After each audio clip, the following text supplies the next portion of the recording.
শুরুতেই দেখি চ্যানি মিয়াওকে বলে আমি অনেক আগেই মিস্টার স্যাংয়ের সাথে কাজ করা ছেড়ে দিয়েছিলাম, যেটা শুনে মিয়াও আর ওকে কিছুই জিজ্ঞেস করে না। ইদানিং চ্যানি লক্ষ্য করে মিয়াও রেগুলার লেট করে বাসায় ফিরতো। সারাদিনে একবারও বাসায়ও আসতো না। ও ঠিকমতো খাওয়া দাওয়া করছে না, সারাক্ষণ কোথায় থাকছে কি করছে এগুলো ও কিছুই জানতো না। অনেকদিন ওর সাথে মিয়াওয়ের দেখা হয় না। একদিন যখন ও বিলিয়ার্ড শপে ছিল, হঠাৎ করে ওখানে ও মিয়াওকে দেখতে পায়। ও তো পুল খেলতে এসেছিল। এক ট্রেনার তো মিয়াওকে শেখাচ্ছিল কিভাবে পুল খেলতে হয়। জানি দূর থেকে মিয়াওয়ের কাছে অন্য আরেকটা ছেলেকে দেখে অনেক বেশি জেলাস হয়ে যায়, আর এসে তো ওই ট্রেনারকে সরিয়ে দেয় আর নিজে ওকে পুল খেলা শেখায়। মিয়াও তো ওর সাথে কম্পিটিশনও করতে চায়। জ্যানি বলে অলরেডি তোমার 1 ঘন্টা হয়ে গিয়েছে, তুমি এখানে আর থাকতে পারবে না, যাও এখনই এখান থেকে চলে যাও। মিয়াও বলে আশ্চর্য, তুমি তোমার কাস্টমারের সাথে এরকম আচরণ করো? এমন চলতে থাকলে তোমার বিজনেস কখনোই গ্রো করবে না। চাহানি তখন ওখান থেকে চলে আসে, ওর পিছু পিছু মিয়াও আসে। এখন যেহেতু আমাকে সব থেকে বের করে দিয়েছো, চলো আমাকে বাসাও ড্রপ করে দাও। চ্যানি বলে আজকে তো আমি বাসায় যাব না। আসলে মিয়াওয়ের সাথে এত রুড আচরণ করে যাতে করে মিয়াও বাধ্য হয়ে এই শহর ছেড়ে চলে যায়, যার কারণে আজকে ও বাসায়ও যায় না, বিলিয়ার্ড শপেই ঘুমিয়ে পড়ে। পরদিন দুজন পুলিশ অফিসার ওর বিলিয়ার্ড শপে আসে। অফিসার কাংও এসেছিল। কিছুদিন আগে ওর শপে মারামারি হয়েছে আর ওরা ইলিগাল কাজের ইনফরমেশন পেয়েছিল, যার কারণে ওরা পুরো বিলিয়ার্ড শপটি চেকিং করে, ওদের ডকুমেন্টসও চেক করে, কিন্তু কোনো ফলসই খুঁজে পায় না। এখানে আমরা দেখতে পাই চ্যানি আর অফিসার কাং কেউই কারোর সাথে কথা বলছে না। এরপর ও ইয়াং এর সাথে ডিসকাস করতে থাকে কিভাবে ও মিয়াওকে ওর বাসা থেকে তাড়াতে পারবে। ওর মাথায় তখন একটা আইডিয়া আসে, ওর বাসাও রেন্টে দিয়ে দিবে। পরে সিনে দেখি একটা এজেন্ট তো চ্যানির বাসায় আসে। চ্যানি তখন বাসায় ছিল না। মিয়াও লোকটিকে দেখে একটু অবাক হয়। লোকটি বলে এই বাসার ল্যান্ডলর্ড তো বিক্রি করবে বলেছে, আমি বাসাটি দেখতে এসেছিলাম। তখন মিয়াও লোকটিকে পুরো বাসা ঘুরিয়ে দেখায়। তখন আমরা দেখি বাইরে থেকে চ্যানিও ওদের কথা শোনার চেষ্টা করে। আসলে এই লোকটিকে তো ও নিজেই নিয়ে এসেছে অভিনয় করার জন্য। চ্যানি একটু অবাক হয়ে যায়। ও খুব সুন্দরভাবেই তো লোকটিকে বাসা দেখাচ্ছে। এরপর তো ও ভেতরে আসে, কিন্তু তখনই দেখতে পায় মিয়াও তো কান্না করছে, যেটা দেখে ওর অনেক বেশি খারাপ লাগে। মিয়াওকে বলে আসলে বাসাটি আমি বিক্রি করে দেব, তোমাকে আমি অন্য কোথাও থাকার ব্যবস্থা করে দেব, তুমি টেনশন নিও না। মিয়াও বলে আশ্চর্য, আমি কিসের টেনশন নেব? তখন আমরা দেখি আসলে তো কান্না করছিল না, ওর তো ডাস্ট অ্যালার্জি ছিল। স্টোর রুমে ধুলোবালি থাকার ফলে ওর এই অবস্থা হয়েছে। তখনই আরো 3-4 জন এজেন্ট আসে চ্যানির বাসাটি দেখতে, যেটাতে চ্যানি একটু অবাক হয়ে যায়। মিয়াও তখন ওদেরকেও বাসাটি ঘুরিয়ে ঘুরিয়ে দেখায় আর চ্যানিকে বলে যারা তোমাকে ভালো টাকা দিবে তাদের কাছেই তুমি এই বাসা সেল করবে। যেটা শুনে চ্যানি তো অনেক বেশি শকড হয়ে যায়, কারণ ও তো এই বাসাটি বিক্রি করতে চায় না। কিছুক্ষণ পর দেখি চ্যানি খুব আপসেট হয়ে ওর রুমে বসেছিল। তখনই ওর রুমে মিয়াও আসে আর বলে তোমার এই বাসাটি খুব হাই রেঞ্জে আমি সেল করার ব্যবস্থা করেছি। উনি তো শীঘ্রই এই বাসায় মুভ করতে চায়। আমি আমার সব জিনিসপত্র গুছিয়ে নিয়েছি, চলো তোমার জিনিসপত্র তুমি গুছিয়ে নাও। তখন চ্যানি বলে আমি কি তোমাকে বলেছি আমি ওই লোকের কাছে আমার বাসা বিক্রি করব? মিয়াও তখন ওর স্কুলের পুরনো একটা ছবি দেখতে পায়, যেটা চ্যানি এখনো যত্ন সহকারে রেখেছিল। চ্যানি বলে তুমি আমার জিনিসপত্র ধরছো কেন? মিয়াও বলে আমার ছবি এখানে কি করছে? চ্যানি বলে হয়তো ভুলে রয়ে গিয়েছে। ও তখন ওর হাত থেকে ছবিটি নিয়ে ডাস্টবিনে ফেলতে যায়। মিয়াও তখন ওর পিছু পিছু আসে, প্লিজ এই ছবিটি ফেলো না। তখন চ্যানি বলে আচ্ছা আমার বাসা সেল করতে তুমি আমার হেল্প কেন করছো? মিয়াও তখন বলে আসলে আমি জবলেস হয়ে গিয়েছি, আমি যদি তোমার বাসা বিক্রি করতে তোমার হেল্প করি তাহলে তো কিছু পার্সেন্ট হলেও আমি পাবো। সমস্যা নেই, এই বাসা বিক্রি করার পর আমি ছোটখাটো একটা থাকার জায়গা করে নেব। যতদিন না আমি জব পাচ্ছি ততদিন তো আমার খুব কষ্ট হবে। যেটা শুনে তো চ্যানি প্রচন্ড শকড হয়ে যায়। ও এত ভালো ভার্সিটি থেকে পড়াশোনা করেছে, এত ভালো একটা শহরে থাকার পরও ও এখন জবলেস কিভাবে হতে পারে? ও এই ব্যাপারে মিয়াওকে জিজ্ঞেস করলে মিয়াও বলে আমি যেখানে কাজ করতাম সেখানে অনেক প্রেশার ছিল, টানা 10 ঘন্টা কাজ করতে হতো, একটু ভুল হলেই অনেক ঝামেলা সৃষ্টি হতো, আমি তো টায়ার্ড হয়ে পড়েছিলাম। চ্যানি তখন বলে তুমি এখানেই থাকতে পারো, আর ওই লোকদের বলে দেয় আমি আমার বাসা বিক্রি করব না। মিয়াও তো চ্যানিকে বলে আমি জব পেলেই এই বাসা ছেড়ে চলে যাব। চ্যানির তো মিয়াওয়ের জন্য টেনশন হতে থাকে। ও চাচ্ছিল যেভাবে হোক মিয়াওয়ের সাহায্য করতে। পরের সিনে ও মিস্টার শু নামের এক ইঞ্জিনিয়ারের সাথে দেখা করতে আসে, যার সাথে ওর খুব ভালো সম্পর্ক ছিল। উনি তো বড় একটা কোম্পানির ম্যানেজার ছিল। চ্যানি তখন মিয়াওয়ের জবের ব্যাপারে কথা বলে। মিস্টার শু বলে তুমি টেনশন নিও না, আমি মিয়াওয়ের সিভি পাঠিয়ে দেবো, কিছুদিনের মধ্যে ওকে ইন্টারভিউ এর জন্য ডাকা হবে। যদি ও ইন্টারভিউতে সিলেক্ট হয়ে যায় তাহলেই ও কোম্পানিতে জব করতে পারবে। চ্যানি ভাবতে থাকে মিয়াও তো খুবই হার্ড ওয়ার্কিং আর স্কিলফুলও, নিশ্চয়ই ও ইন্টারভিউতে টিকে যাবে। ওর মিয়াওয়ের জন্য খারাপ লাগছিল, এত বড় শহরে ও একাই সার্ভাইভ করেছে, না জানে কত কষ্টের সম্মুখীন হতে হয়েছিল, কত ক্রাইসিসের মধ্যে দিয়ে যেতে হয়েছিল। অন্যদিকে আমরা মিয়াওকে দেখি, ওকে তো দেখে মনেই হচ্ছিল না ও কোনো টেনশনে আছে। আজকে তো ও বাসার জন্য কিছু ফার্নিচার আর ইলেকট্রিক আইটেম কিনতে এসেছে। পরের সিনে চ্যানি যখন বাসা আসে, বাসায় নতুন নতুন ফার্নিচার দেখে ও অনেক বেশি শকড হয়ে যায়। ও ভাবতে থাকে আমি ভুল করে অন্য বাসায় চলে এসেছি না তো। তখনই ওখানে মিয়াওকে দেখতে পায়। মিয়াও বলে, নতুন ফার্নিচার তোমার কেমন লাগছে? তখন চ্যানি বলে, বাসার এই অবস্থা দেখে তোমার খারাপ লাগছে, আমি বুঝতে পেরেছি, কিন্তু তোমার সেভিংস তুমি এই বাসার পেছনে নষ্ট করো না, তোমার ফিউচারের জন্য এগুলো রেখে দাও। এরপর তো নিজের কার্ডটি মিয়াওকে দিয়ে দেয়, তোমার যখন যা লাগবে তুমি কার্ড ইউজ করতে পারো। এরপর তো চ্যানি মিয়াওকে ইন্টারভিউ দেওয়ার কথা বলে, আর পরদিনই ও মিয়াওকে কোম্পানিতে নিয়ে আসে। মিয়াওয়ের যখন ইন্টারভিউ নেওয়া হচ্ছিল, এখানে আমরা মিয়াওকে একদমই সিরিয়াস দেখি না, ও তো খুব অ্যাটিটিউড নিয়ে কোশ্চেনের অ্যান্সার করছিল, যেটাতে ওনারা একটু অবাক হয়ে যায়, ভাবতে থাকে এই মেয়ের কি জব প্রয়োজন। ইন্টারভিউ শেষ করে ও যখন বের হয় তখন দেখতে পায় চ্যানি ওর জন্য ওয়েট করছে। তখন ওখানে মিস্টার শু আসে, মিয়াওকে বলে, তোমার ভাই তো তোমার জন্য অনেক কেয়ার করে, তোমার ভার্সিটির সব কাগজপত্র আমি ঠিক করে দিয়েছিলাম, আর এখনো তোমার জবের জন্য খুব টেনশন করছে, তোমার ভাই তো একদমই চেঞ্জ হয়নি। যেগুলো শুনে চ্যানি একটু আনকমফোর্টেবল ফিল করতে থাকে। ও তখন ভালো করে বুঝতে পারে চ্যানি ওর জন্য এখনো কেয়ার করছে। এরপর আমরা দেখি চ্যানি তো ওর বিলিয়ার শপটা বন্ধ করতে চায়, ও এখন নতুন করে স্নোকার্ড একাডেমি খুলতে চায়। ওর ফ্রেন্ডরা তো একটু আপসেট হয়, কিন্তু চ্যানির সব ডিসিশনেই ওরা ওর পাশে থাকে। এরপর তো ওরা ওদের শপটাকে নতুন করে সাজায়, এরপর শপের প্রমোশনও করে। অন্যদিকে মিয়াও তো একটা কোম্পানিতে ভিজিট করতে আসে, ও লুকিয়ে লুকিয়ে ওখানের বেশ কিছু ছবি তুলে নেয়, মনে হচ্ছে ও এখানে এসেছে কিছু ইনফরমেশন কালেক্ট করতে। অন্যদিকে আমরা তুলিকে দেখি, ওর নিজের একটা বিউটি সেলুন ছিল, কিন্তু ইদানিং ওর বিজনেস তেমন ভালো যাচ্ছে না, আর আশেপাশে থেকে ওর চাপ আসতে থাকে এই শপটি খালি করার জন্য, যেটাতে ও অনেক বেশি রেগে যায়। এরপর রেগে ও প্রপার্টি অফিসে আসে, অফিসারকে বলে, আপনি জানেন না আমার বয়ফ্রেন্ডকে? আমার বয়ফ্রেন্ড চ্যানি, আপনার সাহস কি করে হয় আমাকে নোটিশ পাঠানোর আমার সেলুনটি খালি করতে? অফিসার তো ফার্স্টে ওর কথা হেসে উড়িয়ে দেয়, কিন্তু যখন জানতে পারে ডিস্ট্রিক্ট 7-এর চ্যানি, তখন তো ওরা প্রচন্ড ভয় পেয়ে যায়। অন্যদিকে আমরা মিয়াওকে দেখি, ইদানিং ও একটু ব্যস্ত ছিল, কাজ নিয়ে সারাক্ষণ কারোর সাথে ফোনে কথা বলতো। এদিকে তুলি ওর ফ্রেন্ডের থেকে জানতে পারে চ্যানির বাসায় ইদানিং একটা মেয়েকে দেখা যাচ্ছে, মেয়েটি তো ওর বাসায় থাকছে, যেটা শুনে ও একটু আপসেট হয়ে পড়ে। ও ভাবতে থাকে মানুষ তো মিথ্যাও বলতে পারে, একটা কাজ করি আমি বাসায় গিয়ে দেখে আসি। এরপর ও যখন চ্যানির বাসায় আসে তখনই মিয়াও বাসায় আসে, মিয়াওকে দেখে তো ও একটু রেগে যায়, চ্যানির পেছনে তো অনেক মেয়েরাই ঘুরছে, আর তুমি কি জানো না আমি চ্যানির গার্লফ্রেন্ড? মিয়াও তো ওর কথা শুনে হাসতে থাকে। এরপর দরজার লক খুলে বলে, চলো আমরা ভেতরে বসে কথা বলি। তুলি তো অনেক বেশি অবাক হয়ে যায়, এ বাসার চাবিও তো ওর কাছে আছে, আর ওর সব জিনিসপত্র নিয়ে ও এ বাসায় থাকছে। চ্যানি তো তুলিকে এ বাসার কোনো জিনিসপত্রতে হাতও লাগাতে দিত না। ও তখন অনেকটাই কনফিউজ হয়ে পড়ে, ও তখন এমন শো করতে থাকে যে ও আসলেই চ্যানির গার্লফ্রেন্ড, চ্যানি শুধুমাত্র ওকেই ভালোবাসে, ওদের অলরেডি এঙ্গেজমেন্ট হয়ে গিয়েছে, শীঘ্রই ওরা বিয়ে করবে। সেগুলো শুনে তো মিয়াওয়ের খুব হাসি পাচ্ছিল। কতক্ষণ কথায় কথায় চ্যানির পাস্টের কথা জিজ্ঞেস করে, আচ্ছা তোমাদের দেখা কবে হয়েছিল? তুলি বলে 3 বছর আগে। মিয়া তখন বুঝতে পারে 3 বছর আগে চ্যানি অন্য কোথাও ছিল। তুলি তখন একটু রেগে বলে, তুমি চ্যানির পিছু ঘোরা বন্ধ করো, তোমার জিনিসপত্র নিয়ে তুমি চলে কেন যাচ্ছ না? কিছুক্ষণ পরই ওখানে চ্যানি আসে, আর ওদের দুজনকে এভাবে কথা বলতে দেখে ও একটু অবাক হয়ে যায়। তখনই মিয়াও একটা ব্যাগ এনে তুলিকে দেয়, এগুলো এখানে পড়েছিল, আমি তো ব্যাগ করে রেখেছিলাম, আমি তো জানতামই না এই জিনিসগুলো তোমার ছিল। আর হ্যাঁ, আমি ওর পিছু পিছু ঘুরছি না, আমি ওকে পটাতেও চাই না, আসলে আমি ওর ফ্যামিলি মেম্বার। যেটা শুনে তো তুলি অনেক বেশি শকড হয়ে যায়। তুলি যখন বাসা থেকে চলে আসে, চ্যানি ওকে জিজ্ঞেস করে, আচ্ছা তুমি কি ওর সাথে ঝগড়া করেছিলে? তখন তুলি বলে, তুমি যেরকমটা বলেছিলে আমি তো সেরকমটাই করছিলাম, তোমার লাইফে যাতে কোনো মেয়ে আসতে না পারে আমি সেরকমটাই করেছি। চ্যানির তো একটু টেনশন হচ্ছিল, না জানে তুলি মিয়াওকে কি কি বলেছে। এমনিতেই পাপ না থাকার কারণে ও টেনশন করছে, এখন যদি ও ভাবে আমি ওকে বাসা থেকে বের করতে চাচ্ছি তাহলে তো আরো কষ্ট হবে। চ্যানি তখন মিয়াওকে সরি বলে, ওকে তোমাকে উল্টাপাল্টা কিছু বলেছিল? মিয়াও বলে, সরি বলার কি আছে, ওর রাগ করাটা স্বাভাবিক, যেহেতু আমি ওর রুমে থাকছি।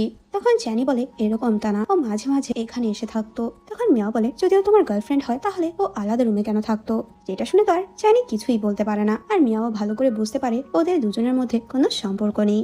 পরদিন তো মিয়াও একটা জায়গায় ব্যাডমিন্টন খেলতে আসে, যেখানে ওর পুরনো স্কুল ফ্রেন্ডের সাথে দেখা হয়ে যায়। অনেকদিন পর দেখা হওয়াতে দুজনেই খুশি হয়, দুজনে অনেক গল্প করে। এখানে আমরা ইয়াং এর গার্লফ্রেন্ডকে দেখতে পাই, যে এখানেই কাজ করতো। ইয়াং যখন ওকে কল করে কথায় কথা তো ইয়াংকে বলে দেয় মিয়াও যে আজকে এখানে ব্যাডমিন্টন খেলতে এসেছে। যেটা শুনে চ্যানি ওখানে মিয়াওকে দেখতে আসে, তখনই ও দেখতে পায় মিয়াও ওর এক পুরনো ফ্রেন্ডের সাথে কথা বলছে। মিয়াও ওর ফ্রেন্ডকে ওর জবের ব্যাপারে জিজ্ঞেস করে। আসলে মিয়াও যে কোম্পানির ইনভেস্টিগেট করছিল সে কোম্পানিতেই ও কাজ করত, আর এই কোম্পানিটি মিস্টার ঝ্যাংয়ের ছিল। মিয়াও নিশ্চয়ই কোনো উদ্দেশ্য নিয়ে এখানে এসেছে। তখন ওর ফ্রেন্ড জিজ্ঞেস করে, আচ্ছা তুমি কি এখানে একাই এসেছো? মিয়াও বলে, না, আমি আমার এক পার্টনারের জন্য ওয়েট করছি। তখনই ওখানে জ্যানিকে দেখে বলে, আরে আমি তো ওর জন্যই অপেক্ষা করছিলাম। আর চ্যানিও তখন বুঝতে পারে মিয়াও কোনো ইন্টেনশন নিয়েই এখানে এসেছে। এরপর দুজন একসাথে ব্যাডমিন্টন খেলে। ব্যাডমিন্টন খেলতে গিয়ে মিয়াও পায়ে একটু ব্যথা পায়। চ্যানি তখন ওকে তো নিজের বিলিয়ার শপে নিয়ে আসে আর এরপর তোর পায়ে মেডিসিন লাগিয়ে দেয়, যেটাতে মিয়াও অনেক বেশি খুশি হয়। চ্যানি আগের মতোই ওর কেয়ার করছে। চ্যানি জিজ্ঞেস করে, আচ্ছা তুমি তোমার ওই ফ্রেন্ডের সাথে কেন দেখা করতে গিয়েছিলে? তুমি কি জব খুঁজছো? জবের জন্য এত টেনশন করো না, যতদিন ইচ্ছা আমার বাসায় থাকতে পারো। তুমি কি তুলির কথা শুনে বাসা ছেড়ে দিতে চাচ্ছ? আচ্ছা আমি তোমাকে একটা জিনিস ক্লিয়ার করছি, আমার আর তুলির মধ্যে আর কিছু বলার আগে ওখানে একটা লোক আসে আর চ্যানিকে ডাকে, যে যে মিস্টার ঝ্যাং এর সেক্রেটারি ছিল।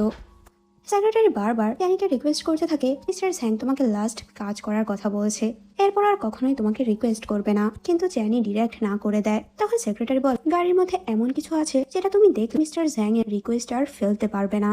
অন্যদিকে আমরা মিয়াওকে দেখি, ও চ্যানির রুমে কিছু মেডিসিন দেখতে পায় যেগুলো মূলত ডিপ্রেশনের জন্য নেওয়া হতো। তখনই ওখানে চ্যানি আসে আর বলে, ইয়াং তোমাকে বাসায় ড্রপ করে দেবে, আমার কিছু ইম্পর্টেন্ট কাজ আছে, ওখানে যেতে হবে। যেটা শুনে মিয়া ভালো করে বুঝতে পারে ও নিশ্চয়ই মিস্টার ঝ্যাং এর কোনো কাজে যাচ্ছে। ও নিজেও তখন চ্যানিকে ফলো করতে থাকে। এরপর ও জানতে পারে চ্যানি তো মিস্টার ঝ্যাং এর ওই প্লেসে গিয়েছে।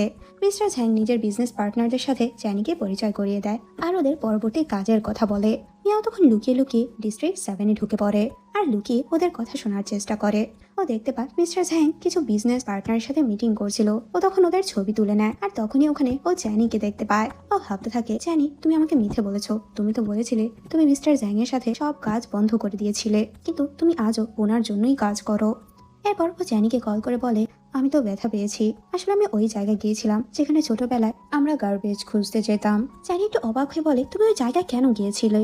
তখনই মিয়াও তোর কল কেটে দেয়। চ্যানি তখন ওর অফিসিয়াল ডিনার ছেড়েই মিয়াওয়ের সাথে দেখা করতে আসে। ওখানে এসেও মিয়াওকে খুঁজতে থাকে। মিয়াও তো বৃষ্টির মধ্যে ভিজছিল। মিয়াওকে একটু বকা দিয়ে বলে, আশ্চর্য, তুমি বৃষ্টির মধ্যে এখানে কি করছো, আর তুমি কোথায় ব্যথা পেয়েছো? মিয়াও বলে, আমি তো ব্যথা মনে পেয়েছি। তখন চ্যানি একটু রেগে বলে, তুমি কি আমার সাথে দুষ্টুমি করছো? তখন মিয়াও বলে, আসলে আমার ওই ইয়াররিংটি হারিয়ে গিয়েছে যেটা তুমি আমাকে গিফট করেছিলে।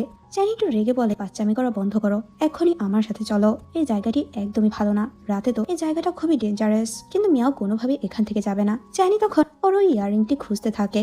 মিয়াও বলে, তুমি এরকম কেন করছো? একে তো তুমি আমাকে এই শহর ছাড়তে বাধ্য করেছিলে, কিন্তু তোমাকে দেখে মনে হয় তুমি এখনো আমাকে ভালোবাসো, আমার জন্য কেয়ার করো। প্লিজ আমি সত্যিটা জানতে চাই। চ্যানি তো ওর এই কথার কোনো উত্তর দেয় না। মিয়াও তখন ওর হাতে ইয়াররিংটি দেখায়, আমি তো ইয়াররিংটি খুঁজে পেয়েছি, চলো আমরা এখান থেকে চলে যাই। চ্যানি বলে, তুমি আমার থেকে রিভেঞ্জ নিচ্ছ, এখন তুমি আমাকে কষ্ট দিতে চাচ্ছ? আচ্ছা তুমি কি আমাকে হেট করো? মিয়াও বলে, তুমি যেরকমটা ভাবছো সেরকমই। পরের সিনে দেখি মিয়াও চ্যানিকে এসে বলে, আমার তো ঘাড়ে প্রচন্ড ব্যথা হচ্ছে, তুমি কি আমাকে ক্রিম ম্যাসাজ করে দেবে? চ্যানি তখন ওকে মেডিসিন দিয়ে ব্যান্ডেজ লাগিয়ে দেয় আর ইমোশনাল হয়ে বলে, যদি আমাকে হেট করো তাহলে করতে পারো, আমাকে শাস্তি দিতে চাইলে দাও, কিন্তু প্লিজ নিজেকে কষ্ট দিও না। আর তখনই আমরা বুঝতে পারি চ্যানি মিয়াও এর জন্য কত টেনশন করে। পরের সিনে চ্যানি যখন বিলিয়ার শপে ছিল, ওর ফ্রেন্ডরা তখন দেখতে পায় চ্যানির শরীর তো প্রচন্ড খারাপ। ওরা ওর টেম্পারেচার চেক করে দেখে ওর তো প্রচন্ড জ্বর এসেছে। এরপর তো ওরা মেডিসিন এনে ওকে মেডিসিন নিতে বলে।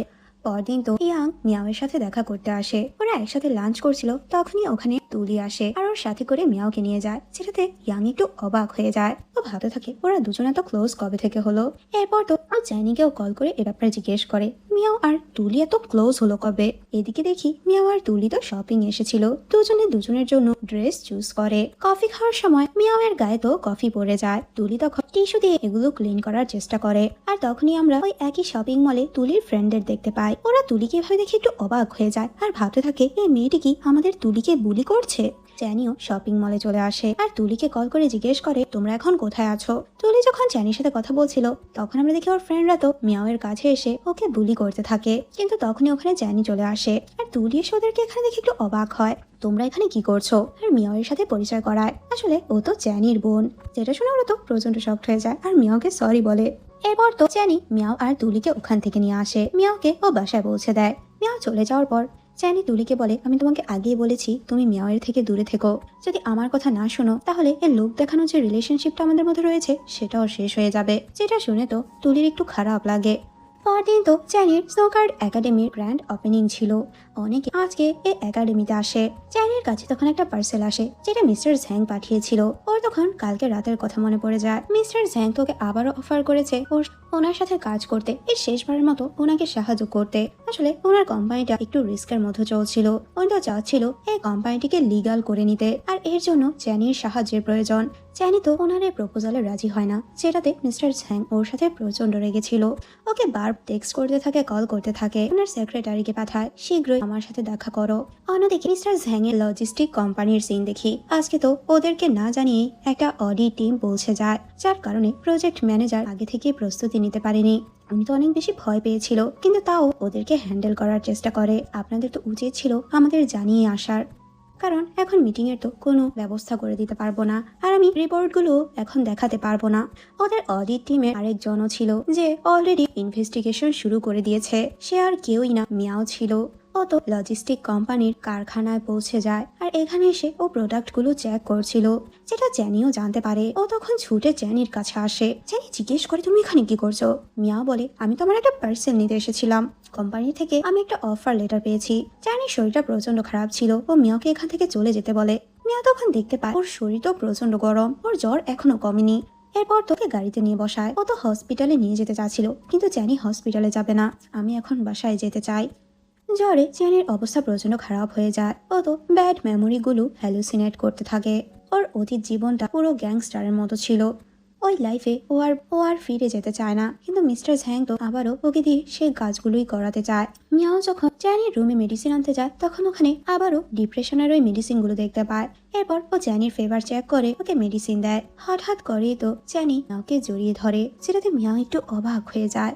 পরের সিনে দেখি মিয়াওকে অফিস থেকে কল করা হয়। ও নিজের টিমকে লিড করার জন্য অফিসে আসে। প্রজেক্ট ম্যানেজার তো প্রথমে ওদের কোনো কথাই শুনতে চাচ্ছিল না, কিন্তু মিয়াও তো ওনাকে খুব ভালোভাবেই হ্যান্ডেল করে, আর ওনার ইচ্ছে না থাকা সত্ত্বেও ওদের সাথে কোঅপারেশন করতে হয়। এরপর তো ওরা রিপোর্টস গুলো চেক করে। একটা ক্যাফেতে যখন ওদের মিটিং চলছিল, চ্যানি ওকে নিতে আসে। চ্যানি তো অনেক বেশি খুশি হয়, অবশেষে তুমি জব পেলে, কিন্তু তোমার তো নির্দিষ্ট কোনো অফিস নেই, তুমি কোথায় কাজ করবে? মিয়া বলে, শীঘ্রই অফিসও সেট হয়ে যাবে। ও তখন দেখতে পায় মিয়াওয়ের জুতো তো নষ্ট হয়ে গিয়েছে। ও তখন বাসায় না গিয়ে মিয়াওকে শপিং মলে নিয়ে আসে, যেটাতে মিয়াও একটু অবাক হয়। এই জিনিসগুলো মিয়াও নোটিস করতো না, সে জিনিসগুলো চ্যানি নোটিস করতো।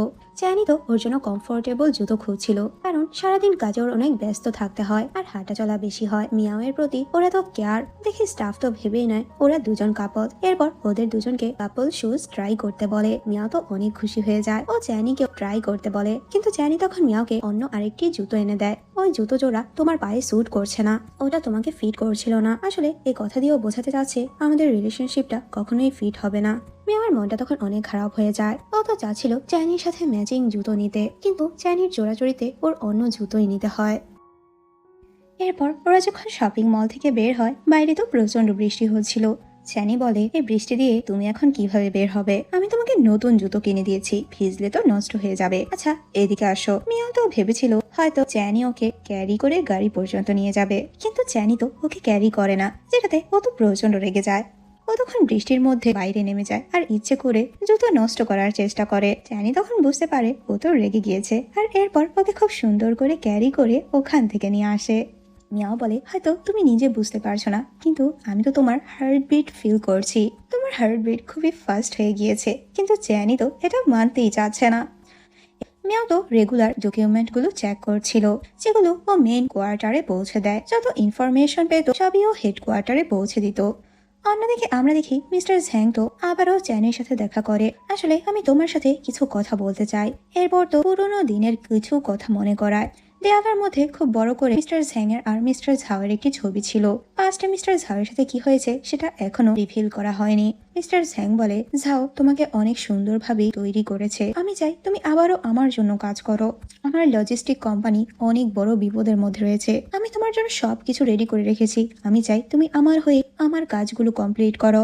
আগের মতো হয়ে প্লিজ আমার হয়ে কাজ করো, আমার বিজনেসটা সামলাও। চ্যানি বলে, না কখনোই না, আমি আবারও এই কাজে জয়েন হতে পারবো না। অতীতে আমাকে তো ব্ল্যাকমেল করা হয়েছে, আমার ইচ্ছে না থাকা সত্ত্বেও কাজ করানো হয়েছে, কিন্তু এখন আর আমাকে কোনোভাবেই জোর করাতে পারবেন না। পরে সিনে তো চ্যানি মিয়াওকে পিক করতে আসে। তখনও দেখতে পায় মিয়াও ওর সব কলিগদের সাথে বের হচ্ছে। এখানে কিছু মেল কলিগ ছিল, ওরা তো মিয়াওয়ের সাথে অনেক ফ্রেন্ডলি, যেটা দেখে চ্যানির একদমই ভালো লাগে না। ও অনেক বেশি জেলাস হচ্ছিল। ও তো ডিরেক্ট মিয়াওকে বলেই বসে কি দরকার মেল কলিগদের সাথে এত ক্লোজ হওয়ার, যেটা শুনে মিয়াও হাসতে থাকে। তোমার কি জেলাস হচ্ছে? কিন্তু চ্যানি কোনোভাবেই স্বীকার করে না। মিয়াও তখন ওকে আরো জেলাস করায়, ওর কলিগদের খুব প্রশংসা করতে থাকে, ওরা খুবই হ্যান্ডসাম আর অফিসে ওরা আমার টেক কেয়ার করে, আমার খেয়াল রাখে। তখন তো চ্যানি ওদের মধ্যে দোষ বের করতে থাকে, ওরা তো দেখতে একদমই হ্যান্ডসাম না, কোনোভাবে তোমার সাথে যাবে না, আর তোমার স্ট্যান্ডার্ডের সাথে ওদের কোনো মিলই নেই।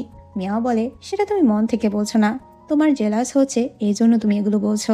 আমি তো ওদের পার্সোনাল লাইফ নিয়ে কথা বলছি না, আমি জাস্ট ওয়ার্ক লাইফ নিয়ে কথা বলছিলাম। তুমি তো ওদের ফল্টস বের করার চেষ্টা করছো। এরপর তো ওরা ওখান থেকে চলে আসে। পরদিন আমরা দেখি আজকে তুলির নতুন একটা সেলুন ওপেন হয়। ও তো আজকে চ্যানিকে এখানে আসতে বলেছে। তখন আমরা দেখি ও তো মিয়াওকেও ইনভাইট করেছিল। তুলি তো চ্যানির সাথে খুব ফ্রেন্ডলি কথা বলে, যেটাতে মিয়াও এর একটু খারাপ লাগে। মিয়াও আর তুলি তো খুব ক্লোজ ছিল, যেটা চ্যানির একদমই পছন্দ হয় না। তুলি ভাবতে থাকে হঠাৎ করে চ্যানি কেমন যেন পরিবর্তন হয়ে গেল। ও তো আগে ওর খুব ভালো ফ্রেন্ড ছিল, কিন্তু এখন ঠিক মতো ওর সাথে কথাও বলে না। এরপর মিয়াও আর তুলি যখন একসাথে ছিল, তুলি জিজ্ঞেস করে আচ্ছা চ্যানির লাইফে কি কোনো মেয়ে এসেছে? ও কি কোনো মেয়ের সাথে দেখা করছে? কেমন যেন পরিবর্তন হয়ে গেল। মিয়াও বলে তুমি কি আমার কথা বলছো? তুলি বলে আরে তুমি তো ওর বোন, আমি তোমার কথা কেন বলবো?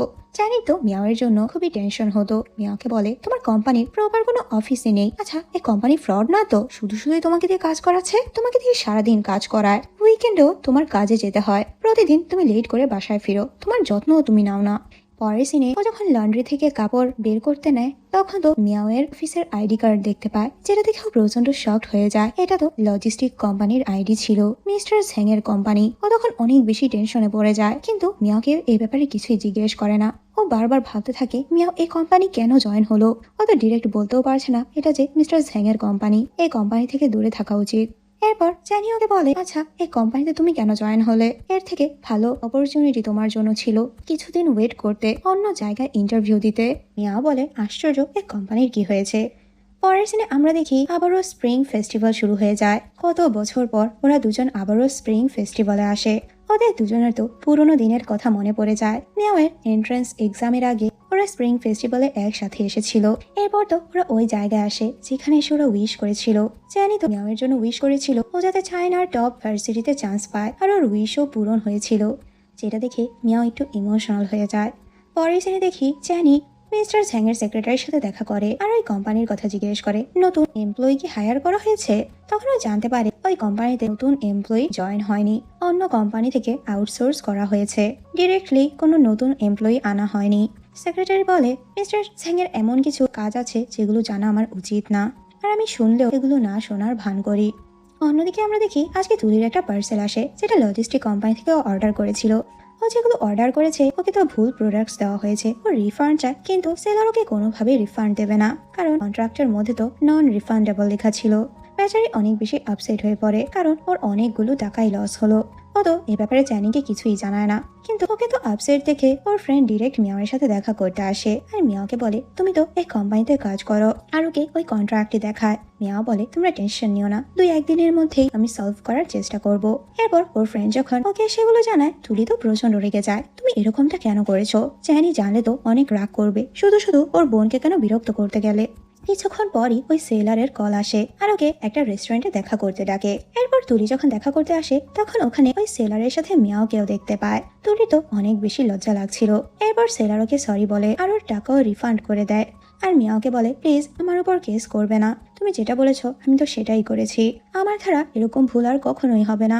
তুলি তো মিয়াওকে অনেক বেশি ধন্যবাদ জানায়, তুমি তো আমার অনেক বড় সাহায্য করেছো, আমি তোমাকে একদিন ডিনারে নিয়ে যাব। তুলি তো মিয়াওর উপর অনেক বেশি ইমপ্রেস হয়ে যায়।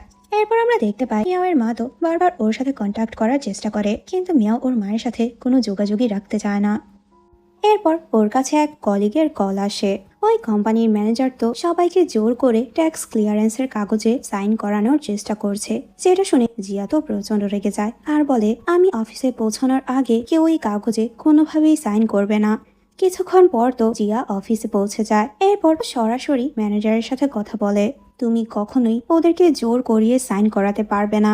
এখনো কোম্পানির ফাইলগুলো আমরা চেক করিনি, যতটুকু চেক করা হয়েছে এর মধ্যেও আমরা গরমিল পেয়েছি। সবকিছু পরিষ্কার হওয়ার আগে এভাবে কাগজে আমরা সাইন করতে পারবো না, যেটা করা সম্পূর্ণ ভুল। তখন তো ম্যানেজার প্রচন্ড রেগে যায়, তুমি আমাদের কোম্পানির উপর এত বড় অভিযোগ তুলছো, তোমার কাছে কি এর কোনো প্রমাণ আছে? তো খুবই কনফিডেন্সের সাথে একটা ভয়েস রেকর্ডার বের করে। রেকর্ডিং শোনানোর পর বলে, এবার নিশ্চয়ই তুমি প্রমাণ পেয়ে গিয়েছো। কিন্তু এত কিছুর পরও ম্যানেজার কোনোভাবে নিজের ভুল স্বীকার করে না, বরং নানা ধরনের অজুহাত দিতে শুরু করে। আর তখনই হঠাৎ করে কনফারেন্স রুমের প্রজেক্ট চালু হয়ে যায়। আর প্রজেক্টরের মাধ্যমে মিয়াওয়ের বস ম্যানেজারকে বলছিল, ঠিক আছে আমরা তো সাইন করে দেব, কিন্তু পরে যদি কোনো সমস্যা হয় তাহলে এর দায়িত্ব কি আপনি নিতে পারবেন? যেটা শুনে তো ম্যানেজার প্রচন্ড ভয় পেয়ে যায় আর বলে, আচ্ছা ঠিক আছে, আপনাদের যেটা ঠিক মনে হয় সেটাই করুন। পরের দিনে আমরা দেখি ম্যানেজার তো কোম্পানির সব স্টাফ আজকে ডিনারে নিয়ে যায়। আর ডিনার শেষ হওয়ার পর উনি তো হঠাৎ করে ওখান থেকে চলে যায়। এদিকে আমরা মিয়াওকে দেখি যে চ্যানিকে কল করে বলে, প্লিজ তুমি এসে আমাকে এখান থেকে নিয়ে যাও। আর ঠিক তখনই দেখতে পায় কয়েকজন গুন্ডা রিসেপশনিস্টকে এসে জিজ্ঞাসা করছে কোম্পানি ডিনার কোথায় হচ্ছে। যেটা শুনে মিয়াওয়ের আর বুঝতে বাকি থাকে না যে এখানে নিশ্চয়ই কোনো বড় একটা সমস্যা হতে চলেছে। আর তখনই ও চ্যানিকে বলে জলদি করে পুলিশে কল করতে।